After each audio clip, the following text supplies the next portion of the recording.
Hello everyone, welcome to my channel इनकी learning academy.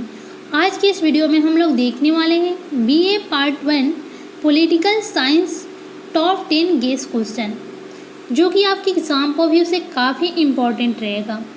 ये सभी क्वेश्चन को आप लोग अच्छे से कर ले रहे हैं तो आप लोग अच्छे मार्क्स गेन कर सकते हैं। यदि आप कुछ भी नहीं पढ़े होंगे हैं फिर भी आप लोग ये सभी क्वेश्चन को अच्छे से करके जा रहे हैं तो आप लोग के मैक्सिमम क्वेश्चन सॉल्व हो जाएंगे।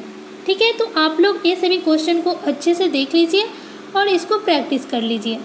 ठीक है, तो हम लोग देखने वाले हैं टॉप 10 गेस क्वेश्चन और यहाँ पे टॉप 10 गेस क्वेश्चन को बताया जाएगा। आप लोग सोल्यूशन अपने बुक से देख करके लिख लीजिएगा। ठीक है, ओनली टॉप 10 गेस क्वेश्चन को बताया जा रहा है। तो देखिए, प्रश्न 1 है, राजनीतिक विज्ञान के अध्ययन के अंत अनुशासनिक उपागम का परीक्षण करें। राजनीतिक विज्ञान के बारे में बताना है और अंत अनुशासनिक उपागम का परीक्षण करें। ठीक है, तो ये क्वेश्चन आपके एग्जाम ऑफ व्यू से काफ़ी इंपॉर्टेंट है। इस सभी क्वेश्चन को आप लोग अच्छे से देख लीजिएगा और लिख लीजिएगा अपने नोटबुक से। इसको देख करके और इसका आंसर लिख लीजिएगा।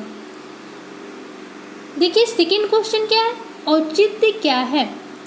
सत्ता और औचित्य में अंतर स्पष्ट करें। औचित्य क्या है इसको बताना है और सत्ता क्या है इसको भी आप लोग को बताना है और औचित्य में अंतर स्पष्ट करना है। ठीक है, तो आपको एग्जाम में 2 तरह के क्वेश्चन पूछे जा सकते हैं। औचित्य के बारे में बताइए या सत्ता के बारे में बताइए। ठीक है, एक क्वेश्चन बन सकता है औचित्य क्या है, एक क्वेश्चन बन सकता है सत्ता क्या है, और ये दोनों के बीच अंतर भी पूछा जा सकता है। और साथ साथ औचित्य क्या है और सत्ता और औचित्य में अंतर स्पष्ट करें, ये भी क्वेश्चन आपके एग्जाम में पूछे जा सकते हैं। ठीक है, तो ये भी क्वेश्चन को आप लोग अच्छे से लिख लीजिएगा क्योंकि ये सभी क्वेश्चन आपके एग्जाम ऑफ व्यू से टॉप 10 गेस क्वेश्चन है। देखिए, क्वेश्चन नंबर 3, मार्क्सवाद के साम्यवादी विचार की व्याख्या करें। मार्क्सवाद का साम्यवादी विचार का व्याख्या करना है। ठीक है, तो आप लोग ये सभी इसको भी अच्छे से लिख लीजिएगा, जो कि आपके एग्जाम ऑफ व्यू से काफ़ी इंपॉर्टेंट है। मार्क्सवाद के बारे में बताना है और मार्क्सवाद के साम्यवादी विचार की व्याख्या करना है। मार्क्सवाद का साम्यवादी विचार का व्याख्या करना है, तो आप लोग मार्क्सवाद का साम्यवादी विचार को अच्छे से अगर लिख लेना है तो ये भी क्वेश्चन आप लोग अच्छे से सॉल्व कर सकते हैं। देखिए, प्रश्न 4 है, गांधी जी के सत्य और अहिंसा संबंधित अवधारणा की व्याख्या कीजिए।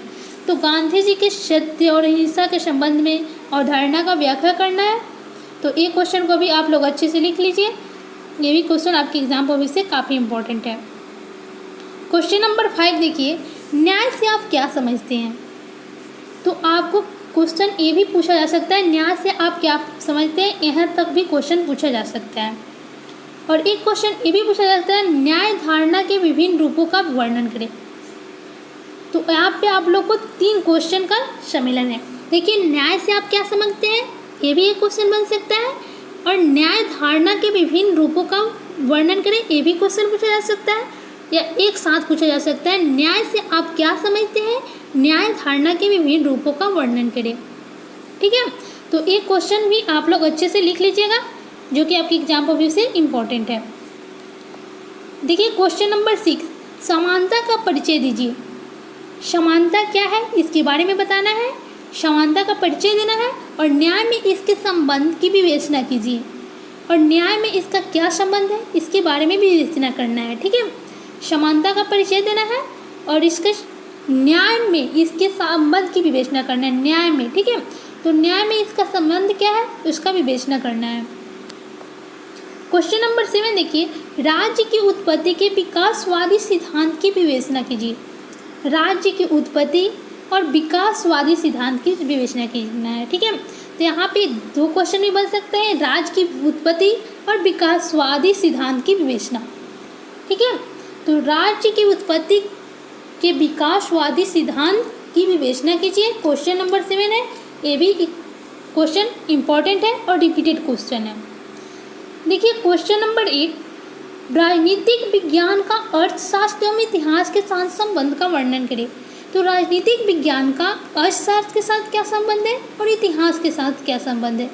तो देखिए, राजनीतिक विज्ञान का समाजशास्त्र, अर्थशास्त्र, इतिहास, भूगोल सभी के साथ संबंध होता है। ठीक है, तो देखिए यहाँ पे राजनीतिक विज्ञान का अर्थशास्त्र के साथ संबंध भी पूछा जा सकता है, या राजनीतिक विज्ञान का इतिहास से भी संबंध पूछा जा सकता है, या आप लोग को दोनों पूछा जा सकता है। तो यहाँ से भी आप लोग 3 क्वेश्चन पूछे जा सकते हैं। तो आप लोग अगर इसको अच्छे से लिख लेना है तो आप पर कोई भी आपको एक क्वेश्चन पूछा जाए राजनीतिक विज्ञान का अर्थशास्त्र के साथ संबंध लिखने के लिए तो वो भी लिख सकते हैं, और राजनीतिक विज्ञान का अगर इतिहास पे पूछे तो ये भी लिख सकते हैं, और राजनीतिक विज्ञान का संबंध अर्थशास्त्र और इतिहास दोनों से पूछे तो भी लिख सकते हैं। ठीक है, तो एक क्वेश्चन भी रिपीटेड है, आप लोग इसको भी अच्छे से देख लीजिएगा। क्वेश्चन नंबर 9 है, संप्रभुता के बहुलवादी विचारधारा का वर्णन करें। संप्रभुता के बारे में बताना है, संप्रभुता का बहुलवादी विचारधारा का वर्णन करना है। ठीक है, क्वेश्चन नंबर 10 देखते हैं, कल्याणकारी राज्य की विशेषताओं का वर्णन करें। तो यहाँ पे कल्याणकारी राज्य की विशेषता का वर्णन करना है। ठीक है, कल्याणकारी राज्य क्या है, इसकी विशेषता का वर्णन करना है। तो आप लोग ये सभी क्वेश्चन को अच्छे से लिख लीजिएगा और इसको अच्छे से प्रैक्टिस कर लीजिएगा, क्योंकि ये सभी क्वेश्चन आपके एग्जाम ऑफ यूसर काफ़ी इंपॉर्टेंट है और टॉप 10 गेस क्वेश्चन है, क्योंकि आपका एग्ज़ाम बहुत ही कम समय है आपके एग्ज़ाम के लिए। तो आप लोग अगर आप टॉप 10 गेस क्वेश्चन को पढ़ ले रहे हैं तो अच्छे मार्क्स गेन कर सकते हैं अपने एग्ज़ाम में। ठीक है, तो अच्छे मार्क्स गेन करना है तो ये सभी टॉप 10 गेस क्वेश्चन को अच्छे से लिख कर और प्रैक्टिस कर लीजिए, जो कि आपके एग्जाम ऑफ यूसर काफ़ी इंपॉर्टेंट है।